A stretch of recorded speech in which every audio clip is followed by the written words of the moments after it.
আসসালামু আলাইকুম। দর্শক, একটা খুবই অবাক করা খবর।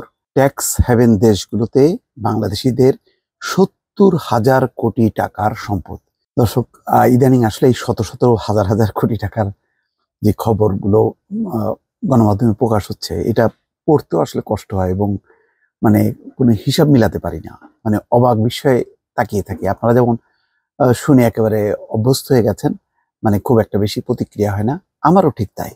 মানে যেন টাকা, কোনো টাকাই না। কিন্তু একটাই ব্যাপার, এই হাজার হাজার কোটি টাকার সম্পদ নিয়ে হয়তো আলোচনা আসতো না। কিন্তু যখন বাংলাদেশ ব্যাংকের রিজার্ভ নিয়ে টানাটানি পড়ে, যখন বিদেশি পাওনাদাররা টাকা চায়, ডোনাল্ড লু এসে বলে মার্কিন বিনিয়োগকারীরা কবে টাকা ফেরত পাবে, খুবই লজ্জা লাগে। তখন যখন নাকি দেখি যে ট্যাক্স হ্যাভেন, মানে যে সমস্ত দেশগুলো ট্যাক্স ছাড় দেওয়ার জন্য বিখ্যাত, যে সমস্ত দেশ, সেখানে হাজার হাজার কোটি টাকার সম্পদ। দুবাইতে ৪০০ বাংলাদেশির ৬২১টা বাড়ি, সেখানে ২৫০০ কোটি টাকা। আবার কেউ কেউ বলছে না, তারও বেশি প্রকৃত হিসাব নিকাশ করার পর তখন খুবই অবাক লাগে।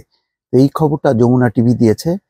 নিজ দেশ থেকে অন্য দেশে গোপনে অর্থ জমা রাখার সুযোগ রয়েছে যেসব দেশে, সেগুলোর পরিচিতি ট্যাক্স হ্যাভেন হিসাবে, যেমন Luxembourg, Cayman Island, British Virgin Island কিংবা বারমুডার মতো বিভিন্ন দেশে অর্থের উৎস জানানোর ঝামেলা নেই, করের হিসাব নিকাশও নাই।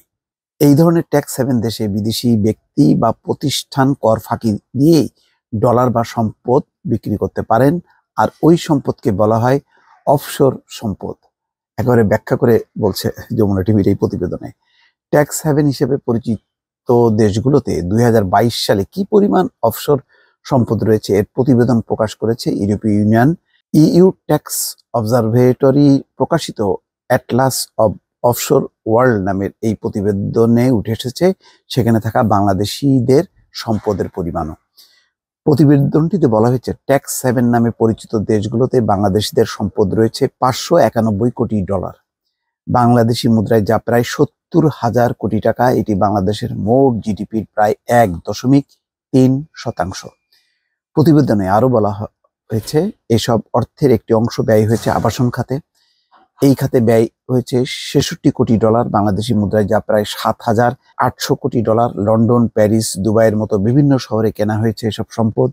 তবে প্রতিবেদনে সম্পদের মালিকদের নাম পরিচয় গোপন রাখা হয়েছে, যেহেতু নিয়ম যে তারা কোনোভাবেই প্রকাশ করবে না। এবং এটাই অর্থ পাচারকারীদের এই সুবিধা দেওয়ার জন্যই আসলে এই দেশগুলো বিখ্যাত, যে তাদের নাম প্রকাশ পাবে না। হয়তো সামগ্রিক সম্পদের পরিমাণটা তারা মানে প্রকাশ করছে। ২০২০-২১ সালের তুলনায় ২০২২ সালে ট্যাক্স হেভেন দেশগুলোতে বাংলাদেশিদের সম্পদের পরিমাণ কমেছে বলে প্রতিবেদনে জানানো হয়। ২০২১ সালে বাংলাদেশিদের অফশোর সম্পদের পরিমাণ ছিল ৮০০ কোটি ডলার। এই পুরো টাকাটা যদি আজকে বাংলাদেশে আসতো, কোনোভাবে আনা যেত, তাহলে তো বাংলাদেশে আর এই অর্থের এই টানাটানি বা সংকট পড়ে না। এদিকে এসব অর্থের উৎস খতিয়ে দেখার তাগিদ দিয়েছে অর্থনীতিবিদরা, পাশাপাশি সংশ্লিষ্টদের এই বিষয়ে খোঁজখবর নেওয়ারও পরামর্শ দিয়েছে।